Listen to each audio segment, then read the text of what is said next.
মুসলিম সংখ্যাগরিষ্ঠ বাংলাদেশ এবং ভারত হিন্দু সংখ্যাগরিষ্ঠ দেশ হলেও সাংস্কৃতিক এবং ঐতিহাসিক মেলবন্ধনের কারণে দেশ দুইটিতে কয়েক দশক ধরে বন্ধুত্বপূর্ণ সম্পর্ক বিদ্যমান।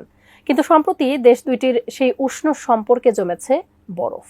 কিন্তু এর পেছনে মূল কারণ কি?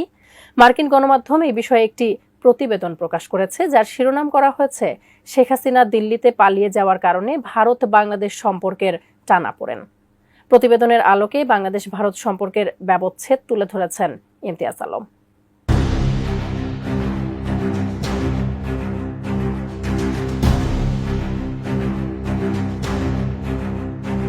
শুরুটা হয়েছিল জুলাইয়ের শুরুতে। সরকারি চাকরিতে কোটা সংস্কার দিয়ে শুরু হওয়া বিশ্ববিদ্যালয় পড়ুয়া শিক্ষার্থীদের একটি আন্দোলন রূপ নেয় গণ অভ্যুত্থানে। এর পেছনে অবশ্য রসদ জুগিয়েছে শেখ হাসিনা সরকার ও তার দলের স্বৈরাচারিতা। আলোচনার মাধ্যমে যে সমস্যা সমাধানের সুযোগ ছিল, তার বদলে রাজপথের শিক্ষার্থীদের আন্দোলন তারা দমাতে চেয়েছিল অস্ত্র আর শক্তি প্রয়োগের মাধ্যমে।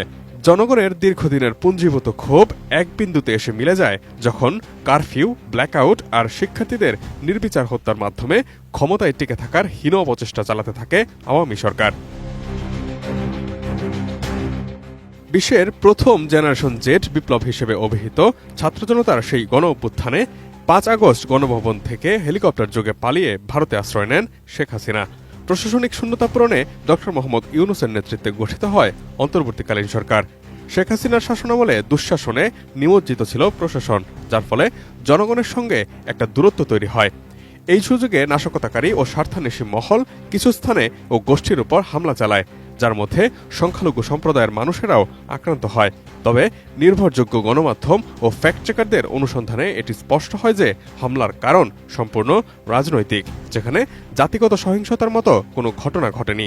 কিন্তু ভারতের বিভিন্ন গণমাধ্যম সহ বিভিন্ন মহল একে সাম্প্রদায়িক দাঙ্গা হিসেবে অভিহিত করে দেশের রাজনৈতিক পরিবর্তনকে প্রশ্নবিদ্ধ করার অপচেষ্টা চালিয়েছে। ডিজাইন, এলিগেন্স, বিউটি, সেরা পণ্য সবার জন্য জেভিকো। সহিংসতা বন্ধে প্রধান উপদেষ্টা ডক্টর মোহাম্মদ ইউনূস তার চেষ্টা অব্যাহত রেখেছেন। এবিসি নিউজের প্রতিবেদনে বলা হয়, সংখ্যালঘুদের বিরুদ্ধে সংবেদনহীন সহিংসতার নিন্দা জানান ডক্টর মোহাম্মদ ইউনূস এবং তাদের উপর হামলা বন্ধ না হলে পদত্যাগের কথা জানিয়েছিলেন তিনি। এছাড়া ধর্মীয় নেতা ও বিভিন্ন সম্প্রদায়ের প্রতিনিধিদের নিয়ে বৈঠকও করেছিলেন প্রধান উপদেষ্টা, যা সম্প্রীতি বজায় রাখার একটি চেষ্টা হিসেবে দেখা হয়। অক্টোবরে এক সমাবেশে বাংলাদেশের পতাকাকে অসম্মান করার অভিযোগে হিন্দু নেতা কৃষ্ণ দাস প্রভুকে গ্রেফতার করা হয়। এই ঘটনাটিকে ভারত রাজনৈতিকভাবে বিবেচনা করে অসন্তোষ প্রকাশ করে অতিরঞ্জিত করে দেখাতে থাকে। প্রতিক্রিয়ায় দুই দেশের সম্পর্কের আরও অবনতি ঘটে। সিঙ্গাপুরের national university of south Asian studies ইনস্টিটিউটের রিসার্চ ফেলো অমিত রঞ্জনের মতে, বাংলাদেশি সমাজের মধ্যে সবসময়ই একটি অনুভূতি থাকে যে ভারত বাংলাদেশের বিষয়ে খুব বেশি হস্তক্ষেপ করে। এবিসি নিউজের প্রতিবেদনটিতে শেখ হাসিনার প্রত্যাবর্তন নিয়েও লেখা হয়েছে। বাংলাদেশ পিস অবজারভেটরির গবেষক খন্দকার তাহমিদ রেজওয়ানের মতে, শেখ হাসিনাকে প্রত্যাবাসনের যে কোনো প্রচেষ্টা প্রতিরোধের মুখোমুখি হবে।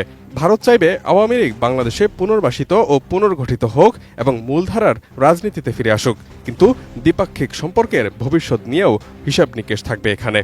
বাংলাদেশের শিক্ষাবিদ ও মানবাধিকার কর্মী মোবাশ্বের হাসান জানান, ভারত যদি শেখ হাসিনাকে ফিরিয়ে দিতে অস্বীকার করে, তাহলে বাংলাদেশে অভ্যন্তরীণভাবে ভারত বিরোধী মনোভাব আরও বৃদ্ধি পাবে। Imtiaz Alam, desk report, ATN news.